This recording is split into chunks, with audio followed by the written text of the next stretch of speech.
శ్రీవత్సం అనేది శ్రీమన్నారాయణుని వక్షస్థలంపై కనిపించే పవిత్రమైన సుడి ఆకారంలో ఉండే దైవ చిహ్నం.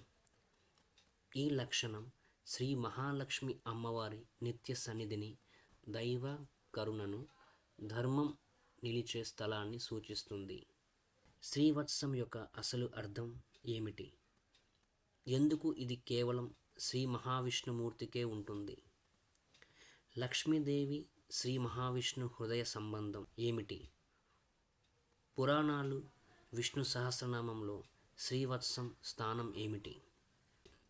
శ్రీవత్సం మనకు చెబుతుంది, ధర్మం ఉన్న చోటే సంపద, శాంతి, దైవకృప నిత్యంగా ఉంటుంది.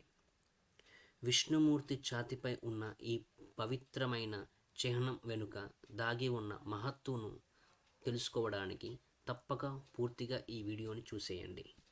శ్రీవత్సం గురించి ముఖ్యమైన దైవిక వివరాలు. శ్రీవత్సం యొక్క రూప వివరణ.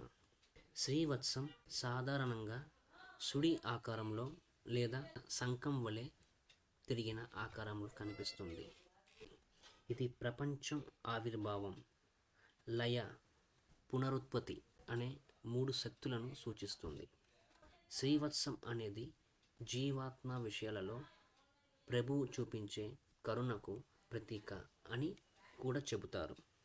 శ్రీవత్సం విష్ణు అవతారాల్లో రాముడు, శ్రీకృష్ణుడు, నరసింహుడు, వామనుడు ఈ అవతారాల్లో కూడా శ్రీవత్సం ఉంటుంది. ఎంతటి రూపంలో అయినా దేవుడు తనతో పాటు శ్రీవత్సాన్ని తీసుకువస్తాడు అంటే ఆయనతో పాటు లక్ష్మీ కటాక్షం కూడా వస్తుంది అని సూచన. శ్రీవత్సం ధార్మిక, ఆధ్యాత్మిక అర్థం.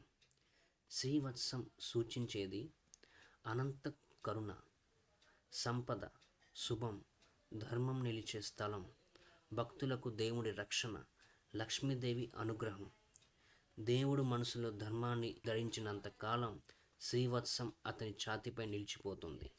శ్రీవత్సం భక్తులకు ఇచ్చే సందేశం, ధర్మంగా జీవిస్తే దేవుని కృప ఎప్పుడు మనతోనే ఉంటుంది. లక్ష్మీ ప్రీతి ధర్మం ఉన్న చోట ఉంటుంది. దేవుడి రక్షణ, ప్రేమ, శాంతి ఇవి శ్రీవత్సం రూపంలో శాశ్వతం.